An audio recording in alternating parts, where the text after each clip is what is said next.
Hyde Park, Florida, estaba siendo atacada. Está ahí detrás, ahí detrás.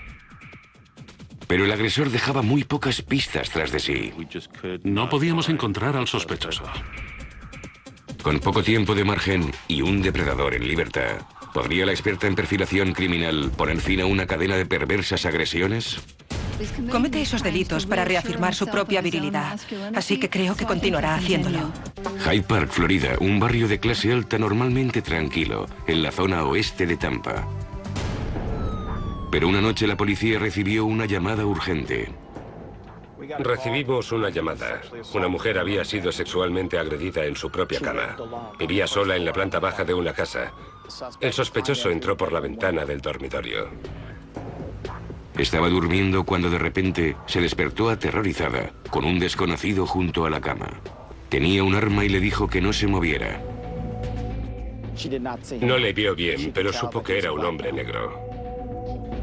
Inmediatamente cubrió la cara de la víctima con una almohada. Luego la agredió sexualmente.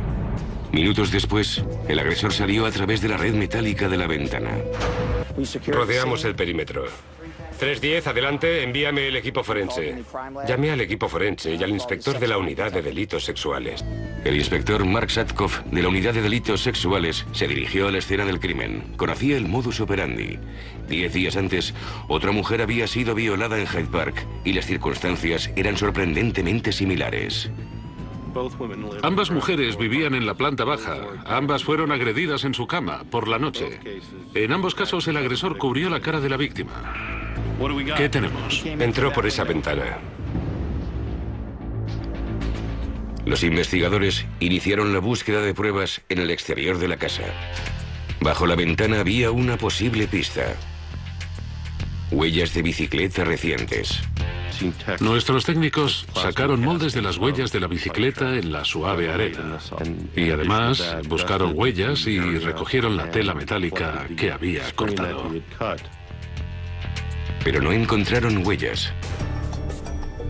La búsqueda de huellas continuó en el interior de la casa. Recogieron las sábanas y ropa y lo enviamos al laboratorio. Los investigadores esperaban que las sábanas y la ropa aportaran algún resto de ADN que les llevara hasta el sospechoso. Los técnicos tuvieron suerte. Encontraron material genético en las sábanas de la víctima. Pero cuando lo introdujeron en la base de datos de ADN del Estado, se acabó su suerte. No coincidía con ninguno de ellos.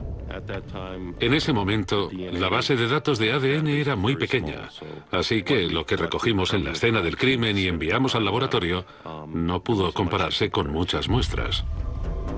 Sin ninguna pista, los agentes salieron a la calle para hablar con docenas de residentes de la zona. Pero no obtuvieron ninguna recompensa por su duro trabajo. 3-1 F5, 22, un sospechoso. 10 días después, se produjo otra agresión sexual en Hyde Park. Y pocos días después, una cuarta. Tras denunciarse la cuarta violación, vimos que se repetía el modus operandi. Habíamos utilizado todos los recursos a nuestro alcance. Los medios, periódicos, televisión. Nos estábamos quedando sin ideas para capturar a ese hombre. Con el tiempo en su contra y sin ninguna pista, los agentes buscaron ayuda fuera del cuerpo de policía. Se pusieron en contacto con una veterana experta en perfiles criminales, con un largo historial de casos resueltos. Quisiera hablar con Dale Hinman, por favor.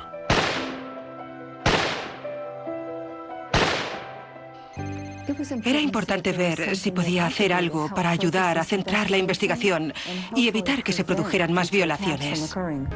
Cuando Dale revisó por primera vez los informes del caso, llegó inmediatamente a una conclusión.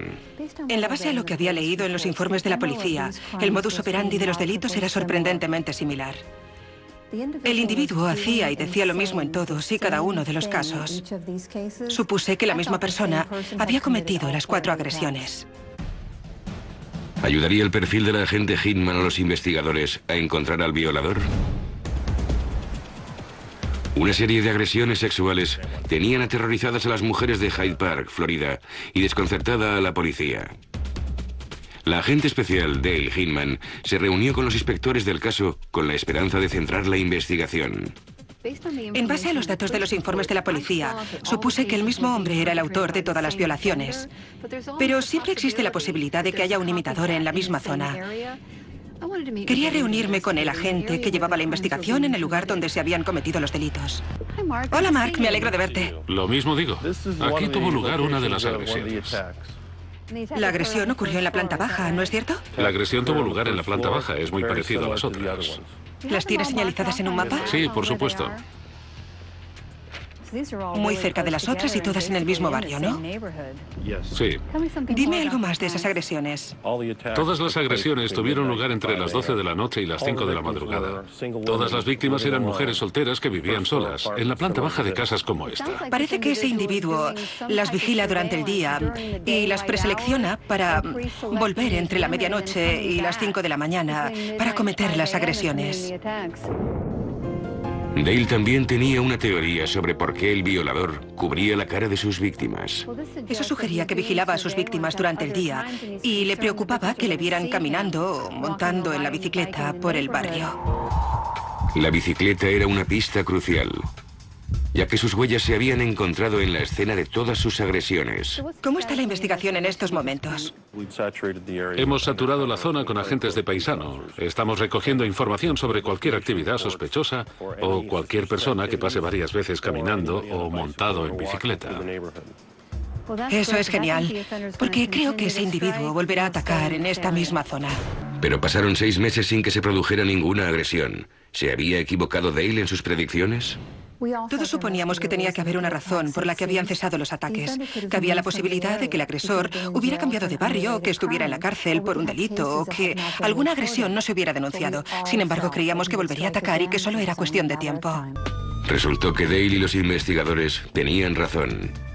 Una noche, a altas horas, los agentes recibieron una llamada diciéndoles que una mujer estaba gritando en la zona de Hyde Park. Policía de Tampa, abra la puerta. Cuando se acercaron a la puerta, llamaron, pero nadie respondió. Un agente miró por la ventana.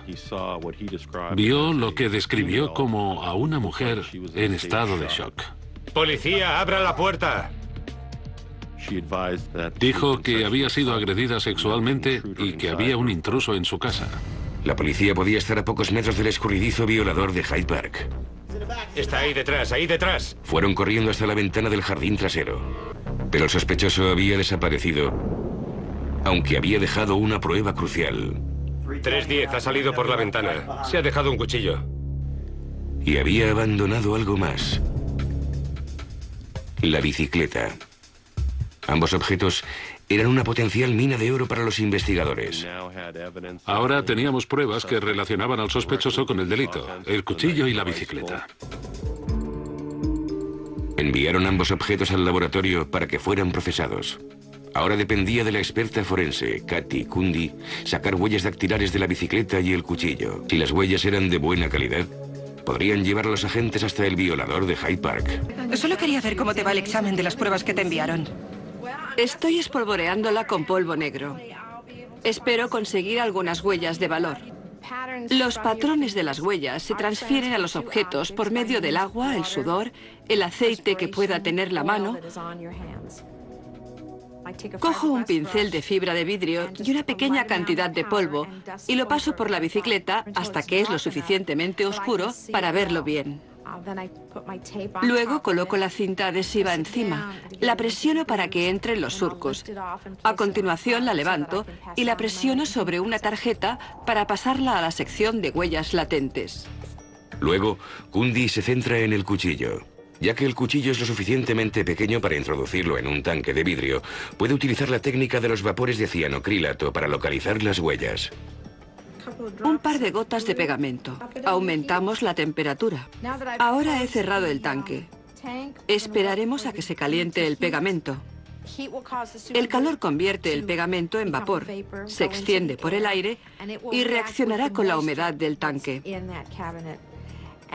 Juntos formarán un polvo blanco polimerizado que buscará las huellas. Una vez encuentre la humedad o las partículas de las huellas, se posará sobre ellas. Ahora las huellas del cuchillo eran accesibles. pero Cundy necesitaba utilizar polvo magnético negro para revelarlas. Cuando cojo este pincel magnético y lo introduzco en el polvo magnético, esto me permite espolvorear el cuchillo. El polvo magnético se adhiere al pegamento de la superficie de la huella. Esto le permite a Cundy encontrar y preservar incluso las huellas más débiles. Luego Cundy envía las huellas a su colega para su interpretación. Pero los resultados son decepcionantes. El delincuente solo dejó huellas parciales. Serían útiles si tuvieran algún sospechoso, pero los investigadores no podían utilizarlas para identificar al violador. La policía se encontraba como al principio. Cada día revisábamos la información recibida, las posibles pistas. Por fin tuvieron un golpe de suerte. Un patrullero había parado a un hombre montado en bicicleta a solo 2 manzanas de distancia de la agresión más reciente. Se llamaba Lionel McTerrell. Coincidía con la descripción básica del sospechoso que habíamos elaborado en base a todas las agresiones. Cuando el agente le preguntó qué hacía en el barrio, no supo qué responder. La revisión de sus antecedentes levantó más sospechas. Averiguamos que tenía un historial de agresiones con agravantes. Los agentes lo llevaron a la comisaría para interrogarle y obtener una muestra de ADN para compararlo. Creíamos que teníamos un potencial sospechoso. ¿Había por fin detenido la policía al violador de Hyde Park? ¿O la investigación se encontraba con otro callejón sin salida? Un violador en serie anda suelto en Hyde Park, Florida. Y la policía por fin tiene un sospechoso, Lionel McTerrell. Había sido visto en la zona que estábamos investigando, montado en bicicleta, y no tenía una explicación lógica de por qué estaba en esa zona cuando fue parado por el agente. McTerrell negó vehementemente estar implicado en las violaciones. Y cuando la policía les mostró su foto a las víctimas, ninguna de ellas lo identificó como su agresor. Cuando McTerrell no fue identificado por ninguna víctima, nos enfrentamos a un muro infranqueable. Y los resultados de las pruebas de ADN lo confirmaron. McTerrell no había cometido las violaciones de Hyde Park. El auténtico depredador seguía en libertad. Sin ninguna pista nueva, Dale y el inspector Sadkoff se reunieron para discutir el caso y analizar la posibilidad de encontrar alguna pista. Le llevé algunas fotos de las escenas de las violaciones, especialmente de las más recientes y de la que se dejó su bicicleta. Había huellas de bicicleta en la escena de todas las agresiones. De pronto, a Dale se le ocurrió algo. Algunas de las víctimas dijeron que despedía un fuerte olor corporal, que sudaba mucho y no hacía tanto calor cuando se cometieron las violaciones, ¿no es cierto? Sí, la última víctima dijo que olía fuertemente y que sudaba en abundancia. Es posible que recorra cierta distancia para llegar a la zona de Hyde Park y violar a sus víctimas. Eso significaba que el agresor no vivía en la zona de las agresiones.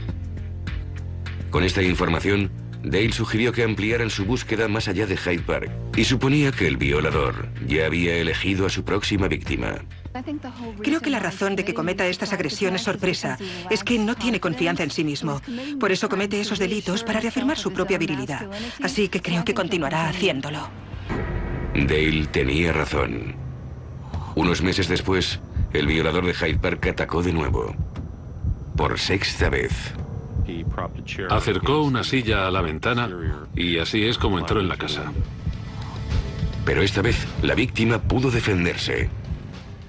Inmediatamente se echó a gritar. El hombre se lanzó sobre ella con la intención de taparle la boca, pero ella siguió gritando, siguió luchando, siguió arañándole. El hombre se asustó y se tiró de cabeza por la misma ventana de la cocina por la que había entrado. Y de alguna manera se cortó. Una vez más el agresor había dejado pruebas físicas. Pero ninguna de ellas coincidía con ninguno de los delincuentes de la base de datos de ADN. En ese momento nos sentíamos muy frustrados porque teníamos pruebas de ADN. Teníamos muestras de sangre que podíamos utilizar, pero no podíamos encontrar a ningún sospechoso con quien compararlas. Siguiendo los consejos de Dale, la policía amplió su zona de búsqueda. Revisaron todos los informes de los incidentes más recientes ocurridos en esas zonas, buscando a cualquiera que viviera fuera de Hyde Park. Y entonces encontraron a alguien. Encontré el historial de Robert Brim. Nos llamó la atención porque coincidía con la descripción y estuvo en esa zona y además montado en bicicleta. Y parecía que no tenía ninguna relación con el barrio. Cuando los investigadores profundizaron aún más, encontraron otro informe de un incidente relacionado con Brim. Brim había sido parado por la policía a solo 2 manzanas de distancia de la agresión más reciente, 45 minutos antes de que ésta tuviera lugar. Y además coincidía a la perfección con el perfil de Dale. Lo que más nos llamó la atención de Robert Brim fueron sus antecedentes penales. Había sido detenido anteriormente por agresión sexual. Sadkoff envió inmediatamente el informe a la agente Hinman. Tras todos esos meses de búsqueda, ¿había identificado la policía al violador de Hyde Park?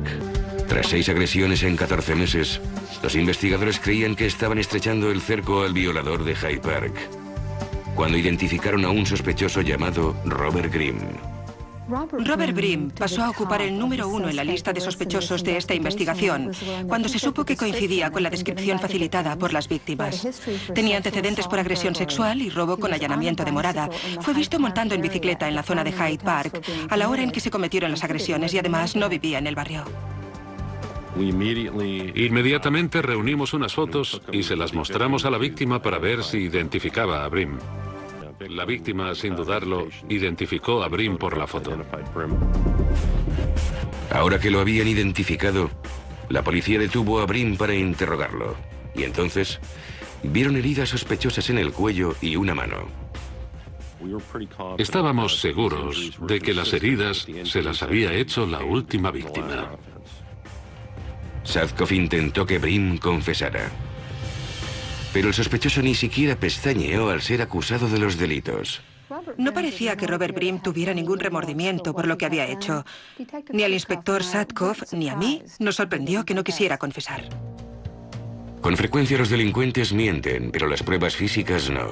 Cuando las huellas y el ADN de Brim fueron comparados con las encontradas en las escenas de las violaciones, se vio que coincidían. La policía averiguó que la razón de que su ADN no estuviera en la base de datos se debía a que sus anteriores condenas por delitos sexuales tuvieron lugar antes de que empezara a funcionar dicha base de datos. Tras más de un año buscando al violador de Hyde Park, por fin la policía había detenido a su hombre. La policía averiguó que Brim vivía fuera de Hyde Park, en uno de sus extremos, y trabajaba en el otro. Tenía sentido que eligiera y atacara a sus víctimas allí, ya que veía a las posibles víctimas salir y volver del trabajo. Brim fue detenido y tras una serie de juicios fue condenado. En la actualidad está cumpliendo una condena de cadena perpetua. Cuando la policía comprendió el modus operandi de Brim, pudo estar en el lugar adecuado, formulando las preguntas adecuadas para detenerle.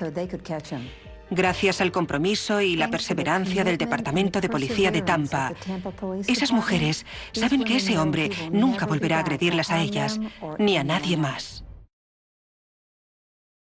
Recibimos una llamada. Una mujer había sido sexualmente agredida en su propia cama. Vivía sola en la planta baja de una casa. El sospechoso entró por la ventana del dormitorio. Estaba durmiendo cuando de repente se despertó aterrorizada, con un desconocido junto a la cama. Tenía un arma y le dijo que no se moviera.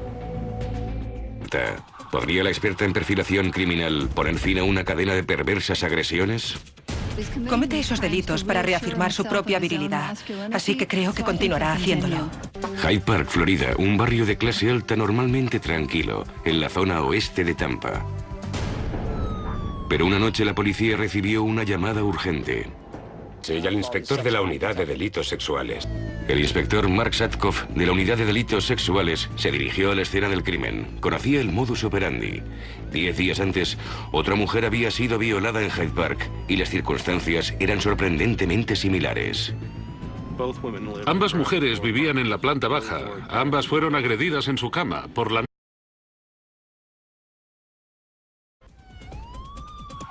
Hyde Park, Florida, estaba siendo atacada. Está ahí detrás, ahí detrás. Pero el agresor dejaba muy pocas pistas tras de sí. No podíamos encontrar al sospechoso. Con poco tiempo de margen y un depredador en libertad. No le vio bien, pero supo que era un hombre negro. Inmediatamente cubrió la cara de la víctima con una almohada. Luego, la agredió sexualmente. Minutos después, el agresor salió a través de la red metálica de la ventana. Rodeamos el perímetro. 310, adelante, envíame el equipo forense. Llamé al equipo forense.